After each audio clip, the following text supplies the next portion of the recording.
It's 4 o'clock on a Wednesday.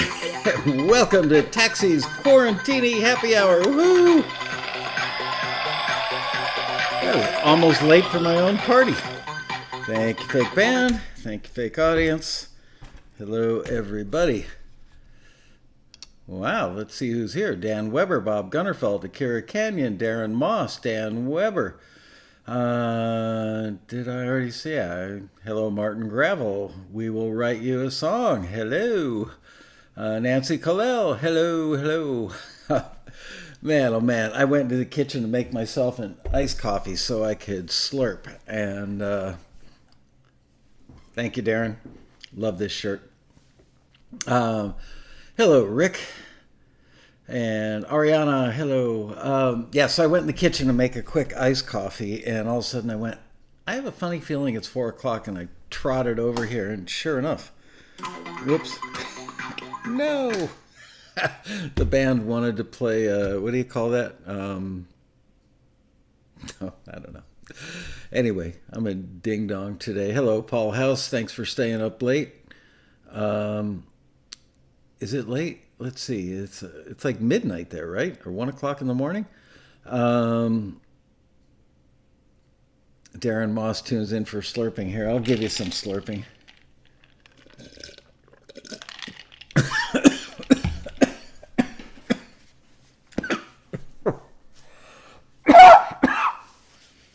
See, that's what happens when you slurp, goes down the wrong way and also changes the color of your face. Hello, Jesse. Smith Sisters, Bluegrass, hello. Welcome back. Andre Stepanian, Peter Rahill, Greg Carroza, Pete Mason. The gang is all here. You know who's not here yet is Robbie. Hello, El Rosso, Alex Dillon. Where is Robbie Hancock? Hello, Tony. Damn. That's right. Slurp, cough, burp. This show has it all. Yeah, like I said, though, I have never had a flatulence attack while on Taxi TV, so thank goodness for that. Different flowers. Yeah, those are actually chamomile flowers. Should we call for Deb? You could, except she just pulled out of the garage like 30 seconds ago to go get a pedicure because the nail place is open again. Boy, is she happy. Hobby Rancock. Sounds like a star of a certain kind of movie, if you catch my drift. Hobby can rock. There you go.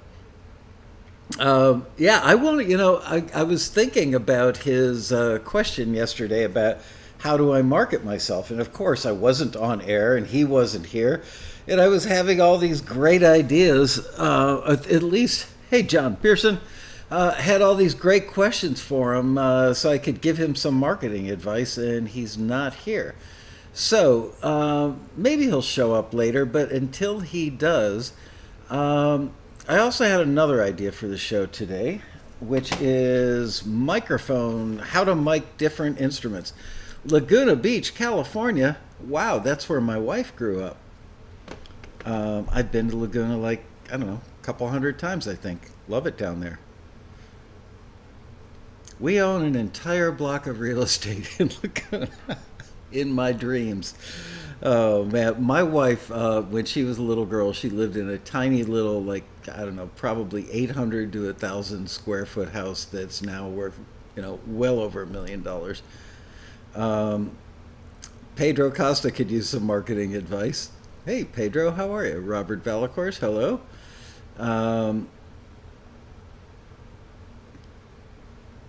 Miking, gonna love it already. Or we could talk fishing, but I think we should actually talk about music stuff. Also, Glenn Letts, who's not in the room yet, posted a comment, and I appreciate the posting of comments to all you who have done so lately. He wanted to know, can we do a making of drones episode?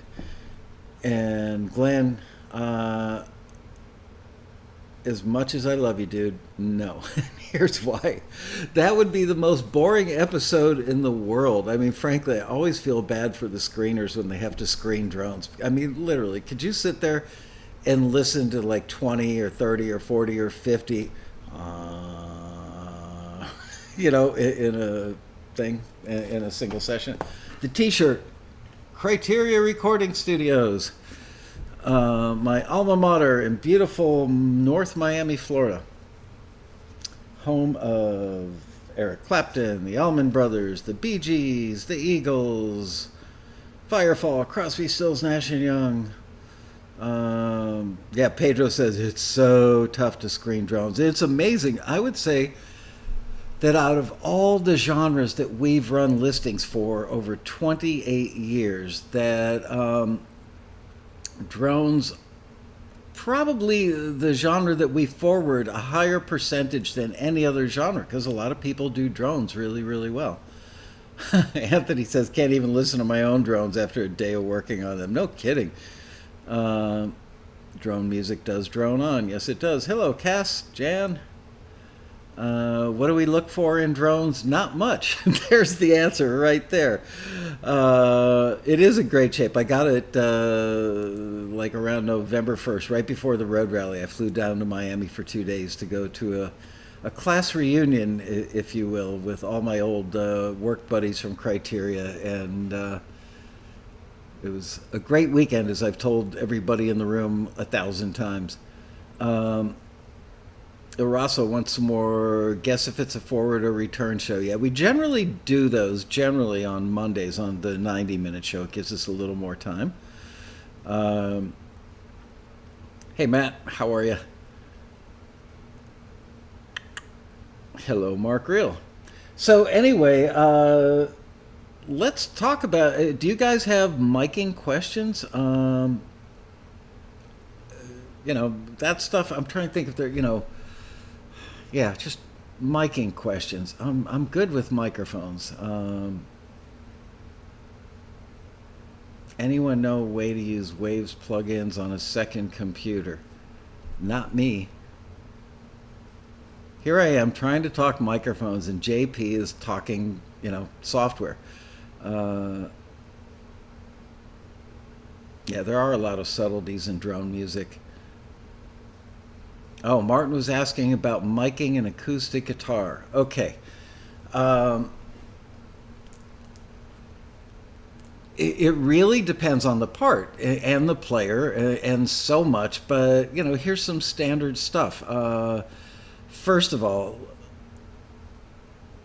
let's talk about what you're going to do with it, okay? If you're miking Antonio Carlos Jobim playing a nylon string acoustic, doing what he does so incredibly well, that would be one of the rare instances where I would actually stereo mic. Because he's probably, definitely central to the mix, maybe the only thing in the mix.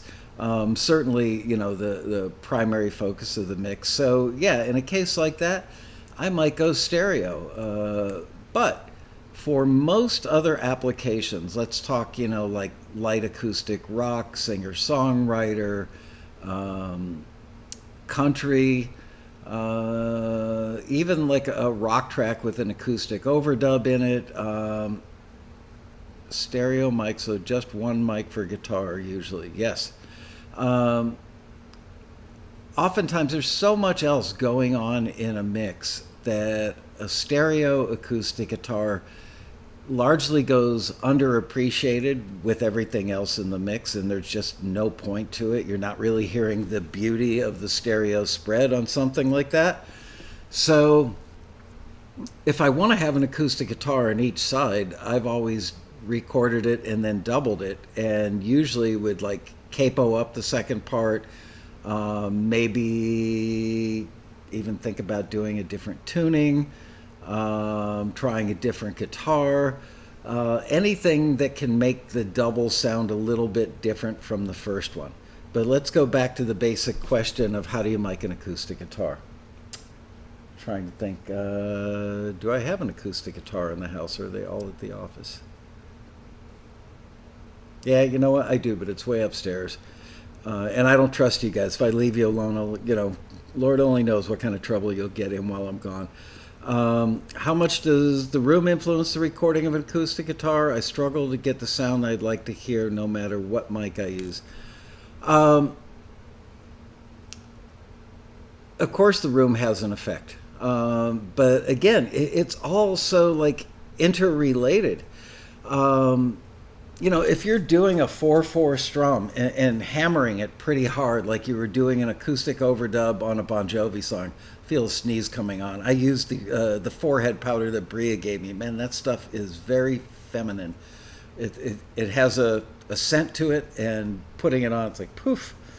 Hey, Scott Hansen, how are you? I don't know why, but I was out in the backyard looking for gophers yesterday, and you popped into my head. No joke intended, but you were there. Anyway, getting back to miking an acoustic guitar. There are a lot of people that like the 12th fret or the 14th fret. I'm going to retell the story about how I learned to mic an acoustic guitar from one of the masters of recording any instrument and the king of practicality, Mr. Tommy Dowd, one of the great engineer producers of all time. And yeah, I had gophers in the backyard, Scott. They seem to be mostly gone these days, having been relocated. Anyway, Tommy Dowd said to me, "You want to get a great acoustic guitar sound, or learn how to get a great acoustic guitar sound." And I remember this guy had done like most of Clapton's records. Delaney and Bonnie, I believe he did that record. Delaney, Bonnie and Friends. Oh shoot, I don't know. Allman Brothers. Anyway, so he said, "Get down on your knees," and I went. He goes, "Not for that. No.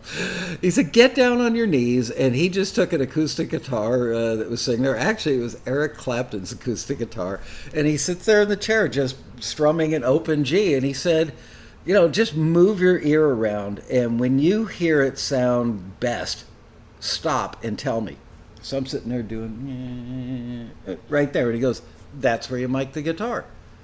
So, but of course, it's very interdependent on, are you doing finger picking? Are you doing 4/4 strums? Is it capoed, halfway up the neck so it's a little brighter, maybe has a little less ring to it because the strings are shorter? Are the strings thicker strings? Are they older strings? Are they thin? Are they new? All those things, the weight of the pick. And of course, as Pedro said, what about the room? So all those variables come into play. So there is no exact prescription. And I realize that if you're the only one in the room and you're the one playing and recording, well, how do you get down on your knees with your own head and listen to your own guitar? So all that said, I generally, if I had to default for just an average but good, reliable, like everyday, vanilla acoustic guitar sound that could be made, like get it on tape sounding pretty darn good, and then have the flexibility of making it sound great from that point forward in mixing. I would use, well, it all depends on what you have available. Back in the day, I had a lot of 87s and 414s, pretty sexy mic collections generally wherever I was. So I would say generally, I would use an 87. I would roll it off because you don't need a lot of that tubby bottom end. And I would generally put the mic, let's see, what do I have that I can use as an acoustic guitar? There you go. My trusty book.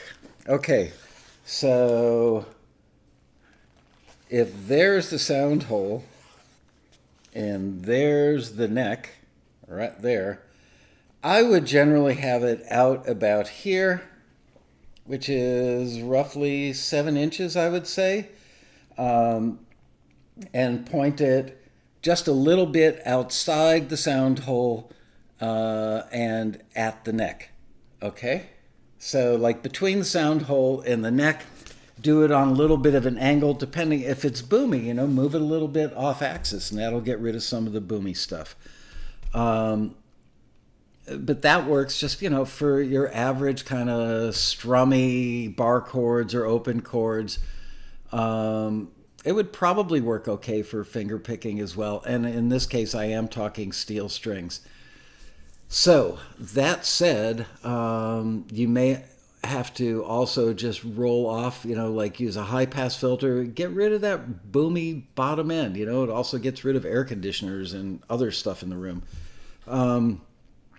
Yeah, use the Gauge. Gauge 87 actually works really, really well on acoustic guitars. That mic, when Rob was selling them at the Road Rally for like $100 or maybe even less, that was like the greatest microphone value I think of all time, because that mic works on so many things.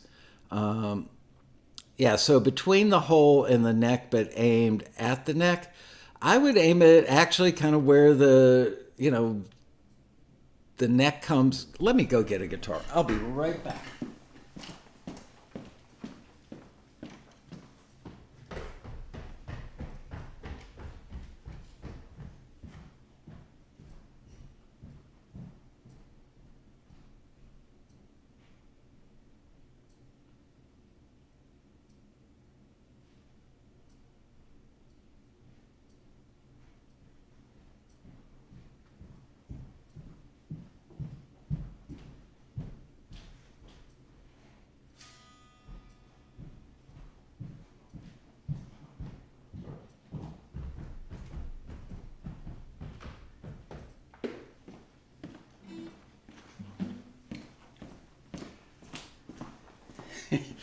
This is one of my daughter's guitars.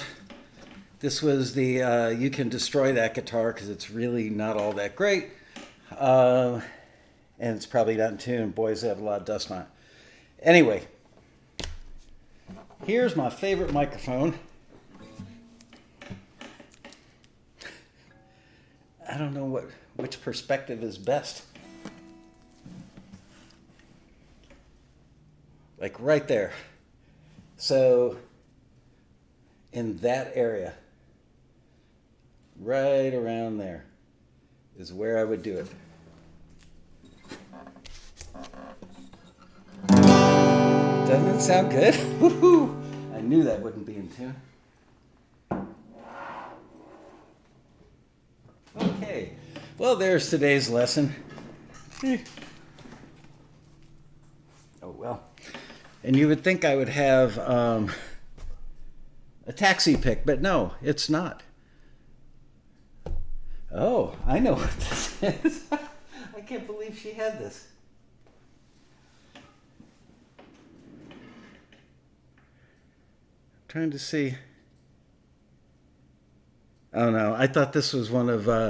I've got like half a dozen of Neil Young's picks floating around the house, and I thought she jacked one from me, but this isn't it. Sorry.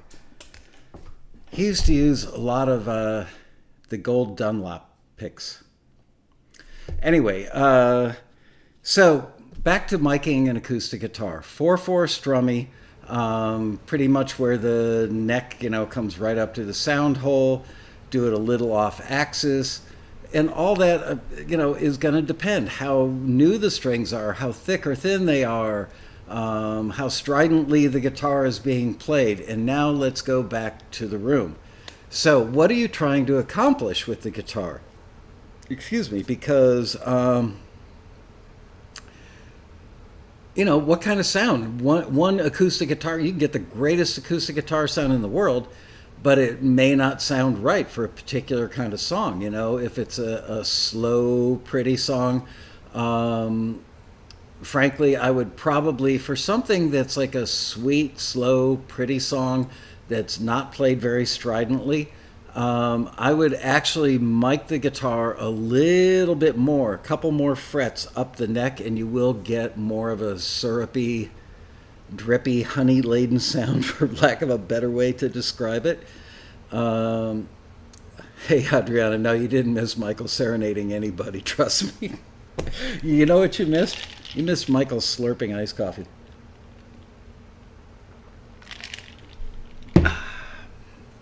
Anyway, no, I'm talking about miking acoustic guitars. So, Pedro, once again, going back to you, I feel like I'm stricken with ADHD today, and I'm not. Anyway, honestly, a fairly dead spot in the room, I believe is often more applicable for recording many types of acoustic guitars or parts. Again, if I were doing Antonio Carlos Jobim, I would not be doing it in a dead spot in the room on a carpeted floor. And that would be one of the rare instances where I would use stereo mics. And actually, a pair of 414s in stereo sounds great. Pair of 87s in stereo sounds great. If you've mastered the craft of engineering, I swear, use an 87 on one end of the guitar and a Sony ECM 50 or other lavalier mic back closer toward the bridge. Because it won't have a lot of bottom end on it, and it'll have a lot of top end on it, and you want differentiation, It's funny, a lot of times I've seen people take like a pair of Neumann KM84s or any other of the, like small condenser pencil style mics and use two of those. I've seen people sit there and do XYs. I've seen them do MS patterns, which is mid-side pattern. All that stuff, honestly, is mental masturbation. There are just so few instances where you really need that. Yes, there are times where an acoustic guitar is so incredibly central to the song that you may want to make that extra effort. But man, when you start getting into XYs and MSs, you're asking for trouble. You are. It's just like, phase problems. If the guitar player moves, oh, that's a big one. Let me whip out the guitar again. So, let's say you've set up this beautiful MS pattern out here, and then the guitar player moves just that much, literally an inch, and all of a sudden you've got all this surface area resonating music, and it's going out into this, mid-side field, and it just changes. You can hear it literally washing between the two speakers. So why bother? Is it going to sell one more record? No. Will guitar players hear it and go, wow, that sounds beautiful? Yeah, but okay. So that's great. Avoid a squeaky chair. Absolutely.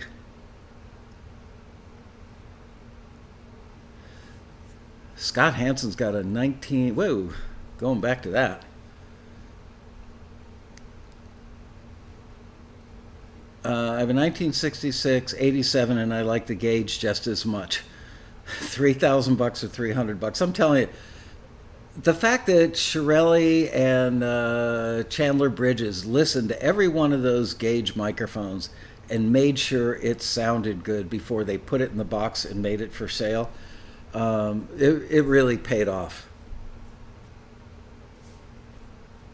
So, okay. Oh, my client insists on doing vocals while playing guitar, but I'm getting all the plucking sounds in the vocals. He doesn't understand getting good sound. When I did that Melanie record, Ballroom Streets, I had, I think, an 87 on Melanie's acoustic and an 87 on her vocal, and we had 30 people in the studio with the band playing live with a couple of electric guitars, full drums, acoustic piano, and did I mention 30 drunk and stoned people sitting on the floor in the studio? And I guess if you've got a vocalist that's really going to need a lot of surgery after they do the vocal, yeah, it's problematic if you've got the acoustic leaking into the vocal mic. But here's a little trick for you. Remember I talked to you guys about avoiding plosives by miking up here so that the P's are going out there and the mic is still aimed at the face? Well, you can do a similar thing if you're doing a vocal with an acoustic guitar. You can actually put the microphone kind of down here and have it blowing up at the face, thereby missing some of the acoustic guitar. It'll make like a 30% change in the amount of level that you'll get out of the acoustic guitar. But you know what? I'm a fan of doing a vocal with an instrument because it makes for a better performance, and I would much rather have a better performance than a pristine, perfect, oh my gosh, I'm going to win a Grammy vocal. Don't pee into the bottle. Thank you. Are Gauge 87s your go-to for vocals? I don't know if you're asking Scott that or me that, but the 87 sounds great. The Gauge 87 sounds great on anything that a Neumann 87 would. They sound slightly different, but it is a really, really good microphone. I've heard it on cymbals, sounds great. I've heard it on vocals, both male and female, sounds great. Of course, that depends on the singer and the part. Acoustic guitars, yes. Pianos would work really well on that. Would a pair of those would work great on something like timbales or congas, by the way. Yep, 414 sounds great on acoustic guitars. I mean, seriously, give me 187, 414, 157, a Sennheiser 421, and I could make an entire album with just those microphones. Yeah, Gauge 87 works great on vocals. What would be my number one? There's a Neumann microphone that I used. I actually produced 3 songs. God, what was the artist's name? I can't remember the artist's name. He's from San Francisco. He got a deal through Taxi with DreamWorks Records. He asked me to go with him to meet with the A&R people. And they said, who do you want to have produce it? And he said, him. And he pointed at me. I had no idea. I actually produced some demos for him in his apartment in San Francisco with rats peering out of holes in the ceiling while we were working. That was interesting. So I went to the studio with him in Burbank where they did the theme song for the TV show Friends. And I think I told you this, where I used a microphone. I don't remember the model number, but it's a famous Neumann microphone. It's called a Hitler bottle. Not exactly my favorite reference, but it's a microphone that's, like yay big, and then it's got like a tiny little gooseneck on it and a thing a little bit bigger than a golf ball with the capsule sitting on top of it. The assistant engineer said, don't do it. And I said, it sounds amazing. It was by far the best vocal sound I'd ever heard in my life. The top end on that was so bright and silky in a good way, not sibilant. But I mean, literally, I think you could hear like the saliva drying on the lips of the artist. I mean, just every little detail was so amazing with that microphone. The assistant said, don't do it, don't do it. And he was so right, because when we went back to fix some of the vocal stuff later, there was nothing I could do to a 414, nothing I could do to an 87. There was nothing I could do without that microphone to make it sound that good and punch in on that track. So that assistant was very smart, and I didn't listen to him.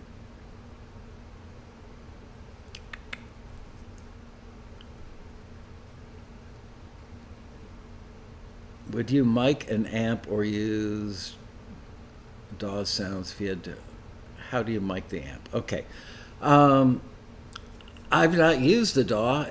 I do have I don't know, what do you call them? Like a guitar amp simulator thing. I can't remember the name of it now. It's sitting at the office, so I'd pull that out.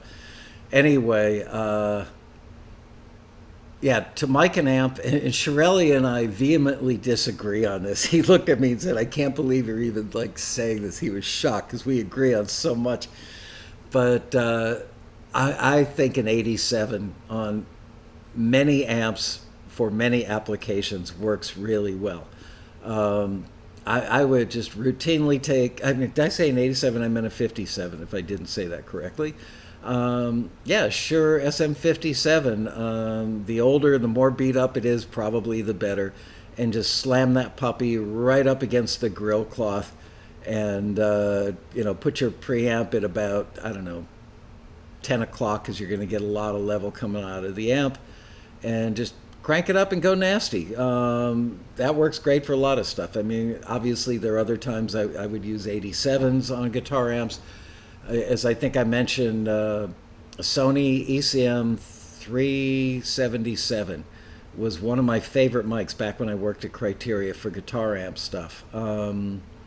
If you listen to the song "You Are the Woman" by the group Firefall, and listen to the guitar fills on that song. So write it down. "You Are the Woman" by Firefall. Guitar fills played by Jock Bartley on that record. That was a Sony 377, I believe, on a Fender Twin, and I believe that was a Strat. And it just sounded like butter, you know? Um,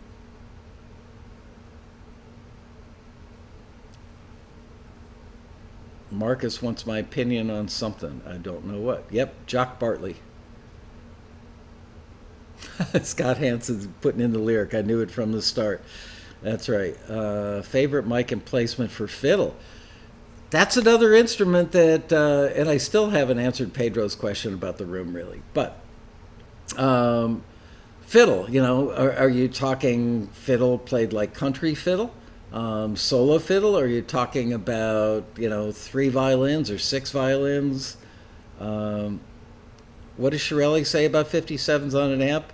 He said, "Are you effing kidding me?" That's what he said.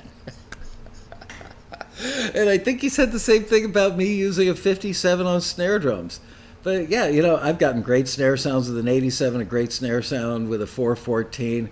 But, you're just asking for even more trouble than putting them on tom-toms. Country fiddle. Okay. A country fiddle, fairly strident instrument. Again, it depends on the tempo of the song and the player and the part the player is playing and how far up the neck. All those things go into the calculation. And of course, you just listen with your ears and go, that sounds good, or it doesn't. Um, I would probably default to an 87 for that or a 414. I don't think you could go wrong with either one of those. Um, I will tell you that I used to love recording. Sometimes when I worked in smallish rooms and couldn't get a full, like, big string section with a lot of players in the room, but they really wanted strings on a record, and I would have, like, just the violins come in and do their thing, and then just the violas come in and do their thing, and then the cellos come in and do their thing. But what I would do would be set up the microphones as if the other rows of players were in the room and open up those microphones to where they probably would have been opened up for if they were sitting there. But there just wasn't like enough room, to have all those guys, gals playing instruments that crammed in with each other.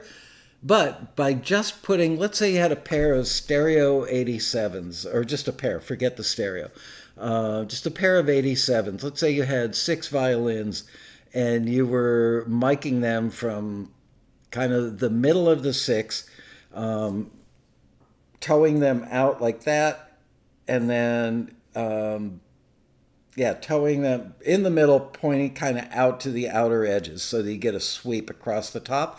And I would probably do that from 2 to 3 feet above them. It's extremely rare that you ever want to close mic a fiddle, even like in a fast country, kind of butt kicking song. It's just going to get so strident. We've had problems at Taxi. We've had this problem many times over the years where somebody sends in something and the screener writes back, I'd use a different string sample. This one doesn't sound very good. And the members get really pissed off because it was actually like real string players or a great violin player. But sometimes they just mic it so poorly and it just sounds so grainy and gritty. It just doesn't sound like a violin would sound in a room because they don't know how to mic it and they don't appreciate what the air sounds like around the violin. So if you listen to it, you could objectively say, yeah, that sounds like a bad sample. And boy, the members get really pissed off about that. Um, yeah, an 87 angled about a foot from the bottom of the F hole. I, any of this stuff really could work.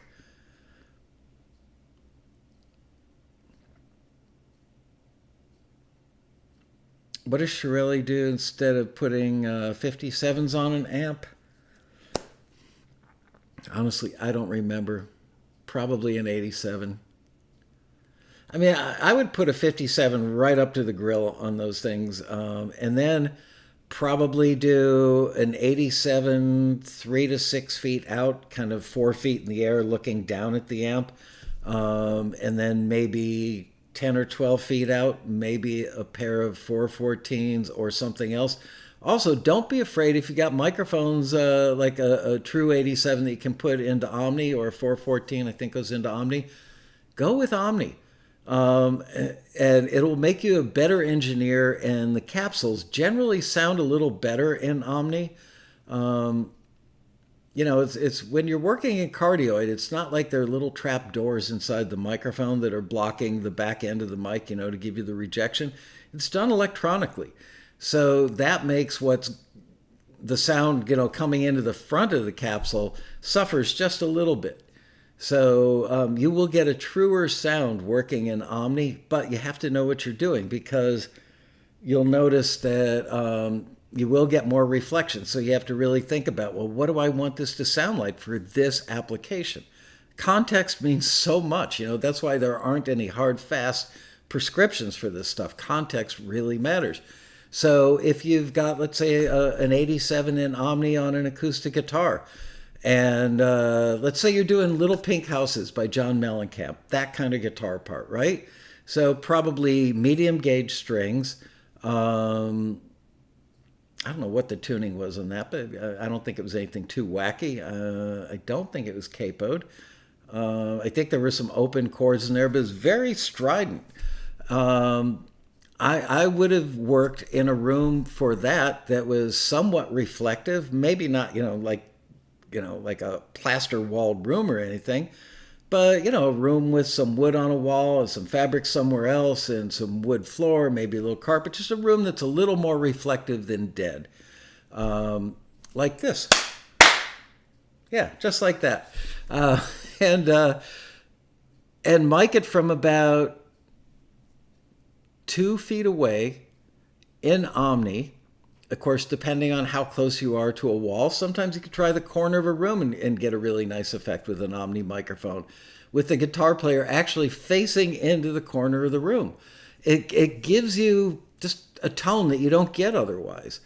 But you have to know what you're looking for and why you want that sound in the context that you're going to use it in, because you could get a sound that sounds great. Ooh, that's really cool. That's really interesting. Wow, I've never gotten that sound before.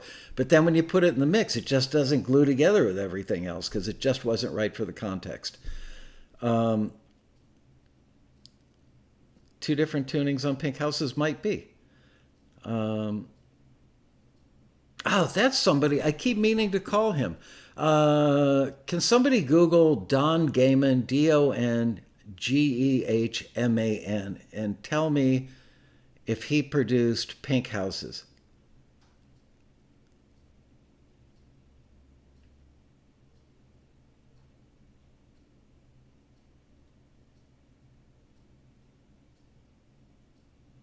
Darren, I'll answer your question about the drums in a minute. I want to talk about Don Gehman if I can, and then we'll go back to it.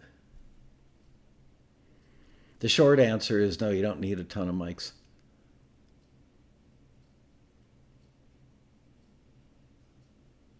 Pete Mason's wife is confused by all my numbers. Shoe sizes, Mrs. Mason, shoe sizes. It's time to slurp a little bit of that.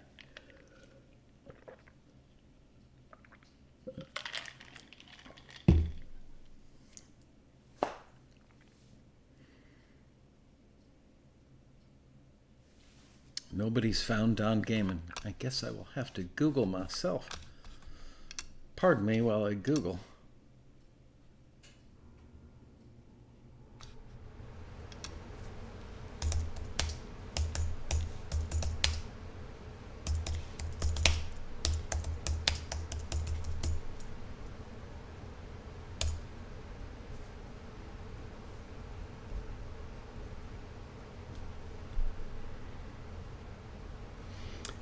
Okay. Producers, Pink Houses, John Mellencamp and Don Gehman.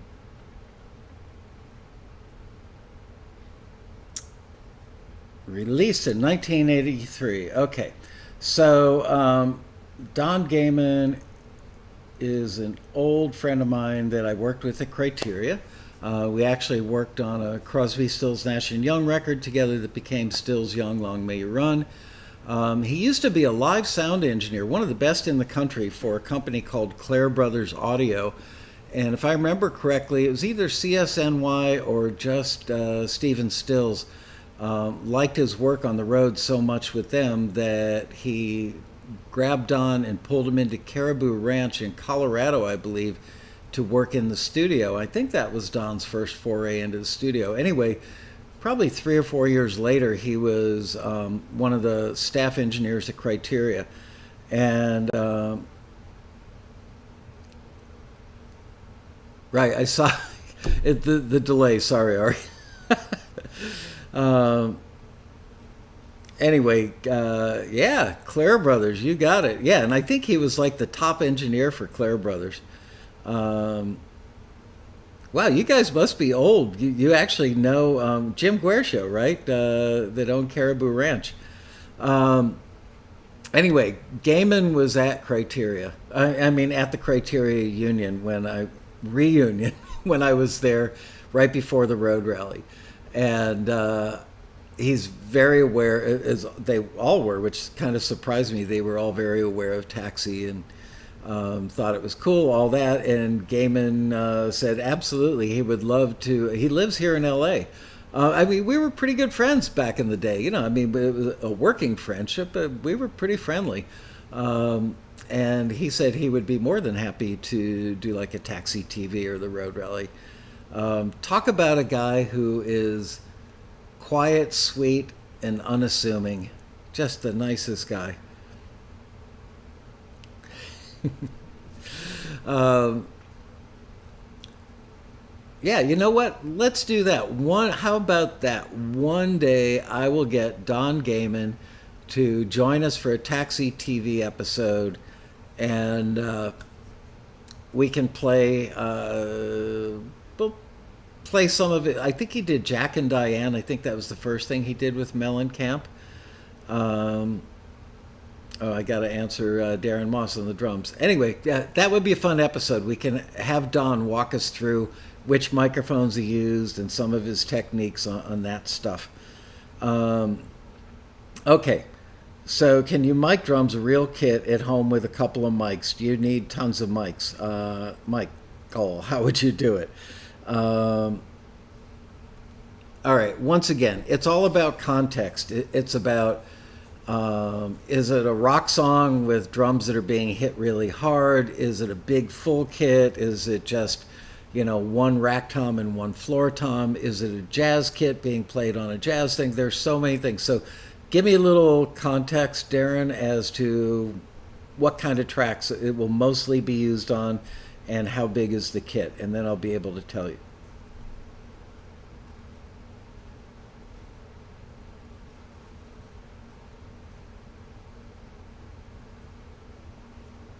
And I'm going to have more iced coffee while you guys are figuring it out.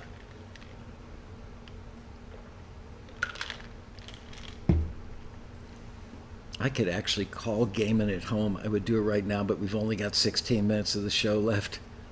All right, a small kit.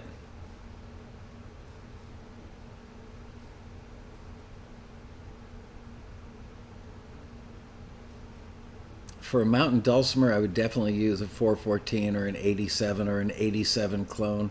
Any large condenser, large capsule condenser mic would work great on a dulcimer.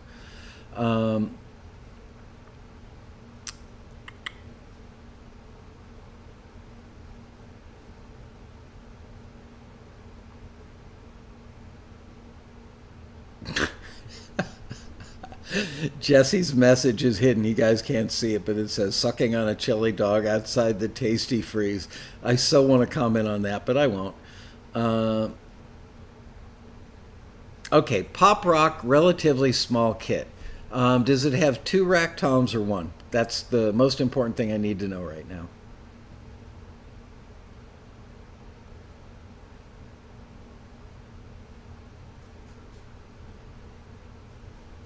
Definitely more of a delay than usual today. Sorry about that.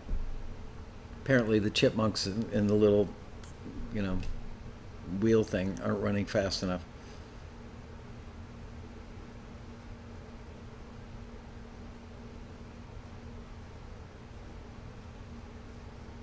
Okay, one rack tom. All right, so here's what I would do. Um, Use the Sennheiser 421 on the kick drum, um, with like a medium weight, not a down pillow, but like a feather pillow. They tend to be a little more dense. Take a feather pillow and put it up against the head with the, you know, where the beater hits, but not that pushed up against it. And then take a moving blanket and make it into like a sandwich and lay it in the drum, pushing up against the pillow. But again, don't deaden it 100%. Leave a little bit of woof in there. Very technical term. That's for you, Mrs. Mason, the woof part. Okay, and a Sennheiser 421, about 3 inches into the kick drum with no front head, preferably. And depending on the song, you could probably angle the microphone so it's looking at where the beater is hitting the back skin of the drum. So there's your kick drum. Snare drum, go with a 57. There's your drum.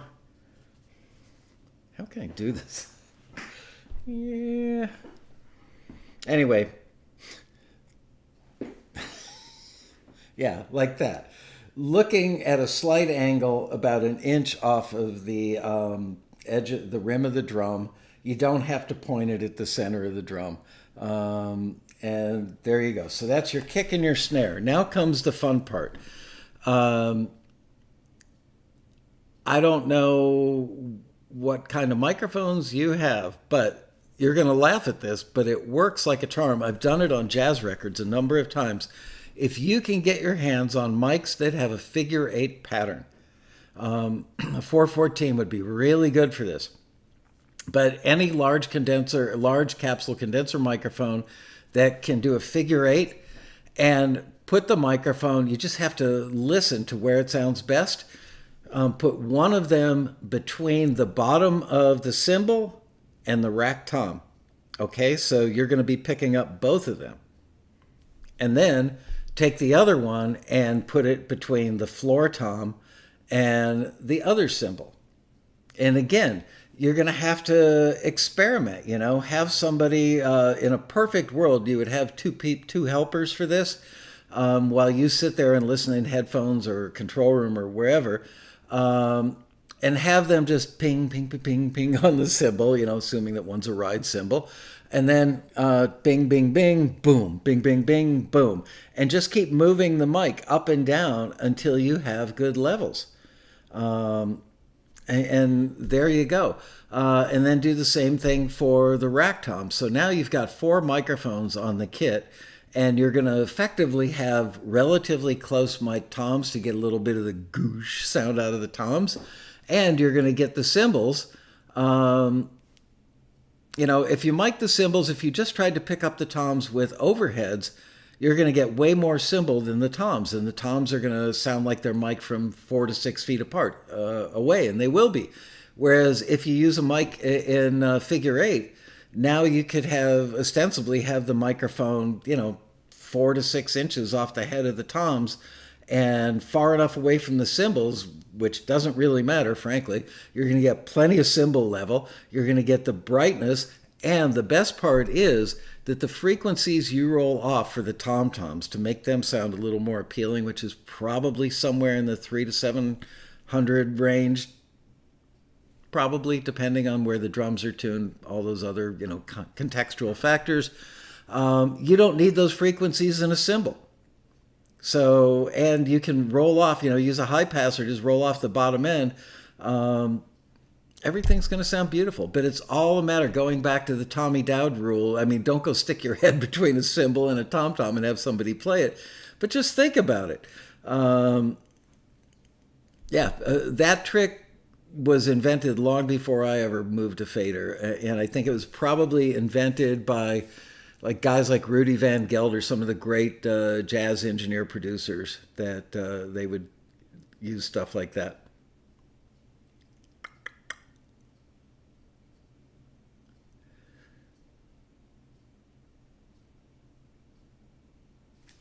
All right. We have, wow, 10 minutes left. Any other miking questions? Yeah, you really do have it easy with Easy Drummer and Superior Drummer and Logic Drummer. I mean, the stuff sounds so good. You know, I've played around pretty extensively with Easy Drummer and Superior Drummer. I'm amazed. I really am amazed. I listened to those drums and just went, why did I even learn that stuff? Peter Rahill, if you use Easy Drummer, do you have to tape your wallet to the screen? No, you have to open your wallet to buy the screen. When did you use a ribbon mic? Not that often. I am not that much of a fan of ribbon mics. Although, generally speaking, the ribbon mics I had back in the day, RCA 77 was a ribbon, right? They crapped out a lot. They don't handle a lot of level. And the mics that I had were, like from the 40s. And, things just like oxidization and dust and just old age. They sounded great on horns, but man, oh man, if you had a trumpet player blow hard, they would just, it sounded like frying eggs in there. So, you could try a ribbon mic on the high end of an open lid grand piano on a soft, delicate part. They just don't handle level very well. I do know people that just swear by them and love them on horns. They are sweeter sounding. What can I tell you? I don't dislike them. I just found that I could achieve what I wanted to achieve more quickly and more reliably, and 98% as good with other mics, and in some cases 110% better than with a ribbon. Are USB mics frowned upon? I think they probably are, but you know what? I would not turn my nose up at them. You're listening to me right now on an AT2020 not ribbon, a USB mic. It sounds pretty good. In a world. See? Sounds really good.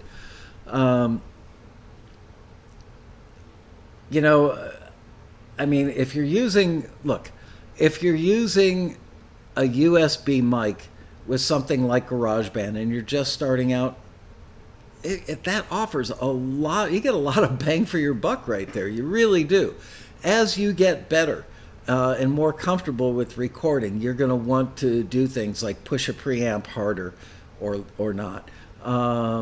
You're going to experiment a lot more with plugins and stuff. But for just basic recording and doing entry-level stuff that sounds pretty darn good, yeah, go get yourself a $200. You don't even need a $200 mic. I'm sure that there are like $99 USB mics out there that sound pretty good.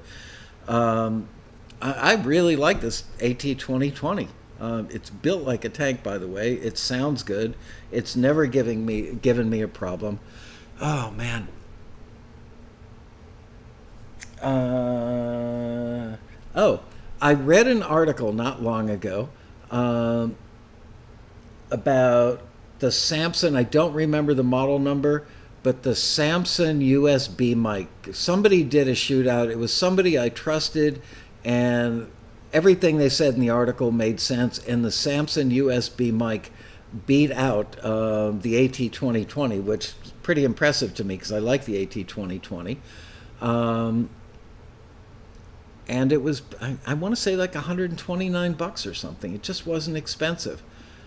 I agree with Paul Croteau. He says pretty much anything today could be created with a 57.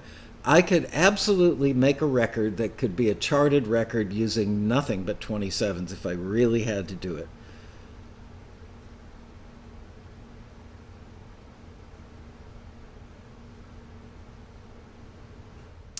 Pop rock recording bass guitar, would you mic an amp? No. Seriously, unless you're recording Jaco Pastorius, don't bother miking a bass amp. You can do it just for fun, but you can sit there and try and blend the bass amp signal with a direct signal all day long. You can try, like double compression. You can try all kinds of crap. And honestly, a great sounding direct box, which I think there are way better direct boxes out there now than what I used to use back in the day. A great sounding direct box with a great sounding bass, with a great player, 3-to-1, 4-to-1 on a compressor. Yeah, if you've got something that simulates tubes, sure, why not? Go for it, but I never ever that I can remember, except, a couple times on Jocko's stuff where I wanted the amp. How do you mic a bass? With a bass mic.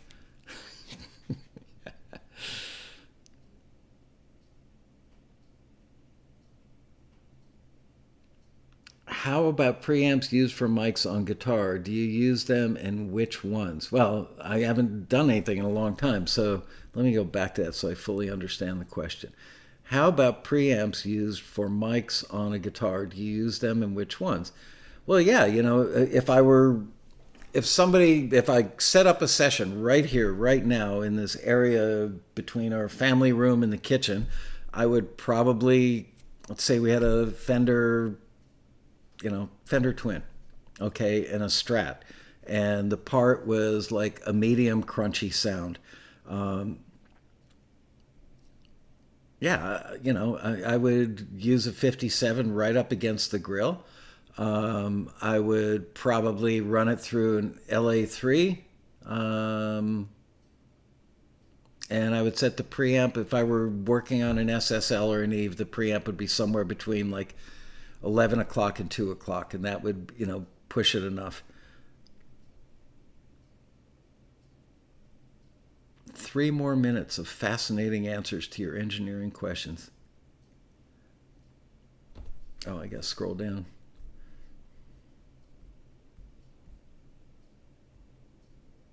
Yeah, there you go. Scarlett Interface. I never hear anything but great things about them. They're inexpensive. Wow. And I'm telling you, Pearson, I'm so excited to get Logic and start using it. It sounds like barely you need to use anything but Logic. Question on recording bass mono or stereo? Mono. Yeah, mono. Again, if I were recording Jocko, which would be difficult right now, maybe bass for that. I mean, stereo bass for that.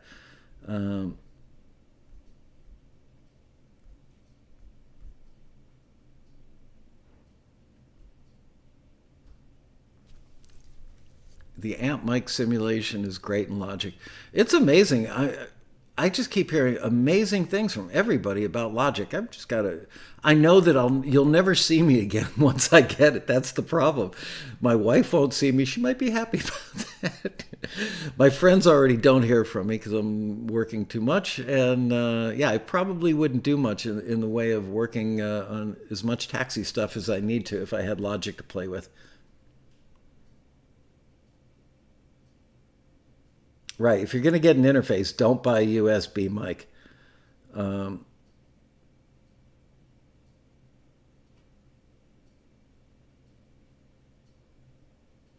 Upright acoustic bass? Really, Bob? You have one? Are you going to record one soon? Excuse me. I've got 2 great recommendations on that I've done extensively. Once again, a lapel mic, a Sony ECM 50 or any kind of microphone like that. They just don't have much bottom end, and they have a boosted upper mid range thing so that they can get the articulation of the lips and teeth and stuff from down here in somebody's tie. Take one of those and wrap it in foam rubber, thin foam rubber. You know what works really well? The foam rubber that they put on hangers at the dry cleaners. It's like almost paper thin foam rubber. Take that and just wrap it around. Do I have... Here, I've got a pen.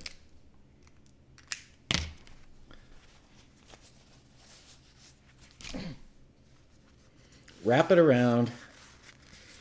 Make sure you're not covering up the little holes that let the sound go into the capsule and shove that sucker right in the F-hole. Sounds dirty, doesn't it? But it works. You know, people overthink this stuff. It works great. And then if you really want to impress people, make it look like you know what you're doing, take a large capsule condenser and put it 3 feet away from the base, and there you go. But, you know, like an 87 3 feet away from the base will sound great. If you're in a jazz situation, which is most of the time when you're recording one of those, you're going to get a lot of drum leakage is the problem, you know. So you have to like go for a live recording vibe in that scenario. But if you've got that little microphone wrapped up in some foam rubber stuck in the F-hole, you're going to get really nice articulation of the fingertips, of the fretboard, and you're going to get more bottom end than you need, even though it's going into that tiny little capsule and that crappy little microphone. Bass goes down the center always, unless you're making a record with like Cream back in 1966. Stick a mic in a roll of toilet paper and shove gently into the bridge for double bass. There you go. That could work. Just roll off half the paper at first. Yeah, make sure you use the clean side. Did I drive a Chevy Volt, or was that for somebody else? Oh, but if you've got a 414, Bob, and you're doing overdubs, you know, that's the other thing. Is it a live scenario or is it overdubs? If it's overdubs, then don't bother with the mic in the F-hole. I love the wallet on the snare trick.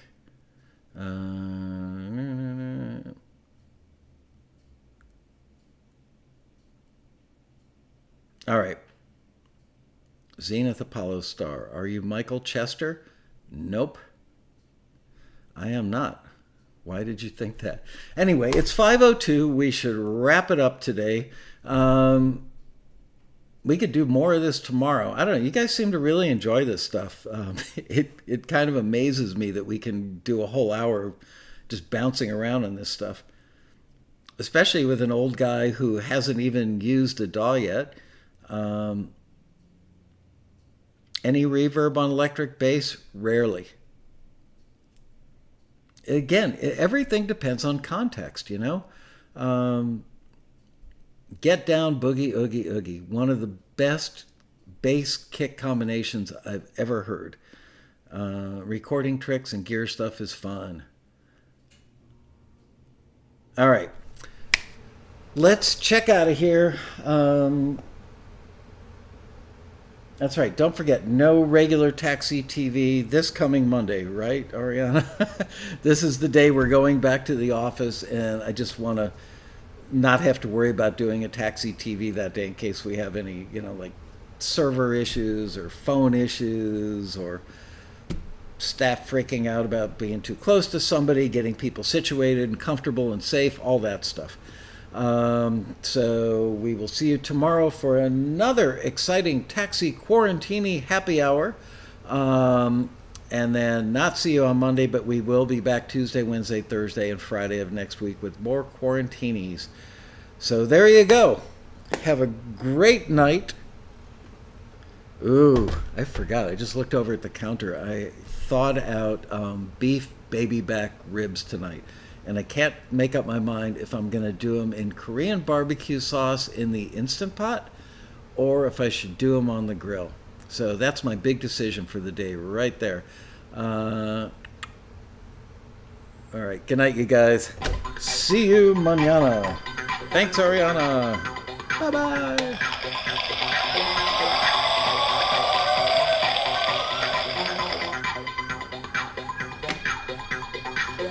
One more slurp.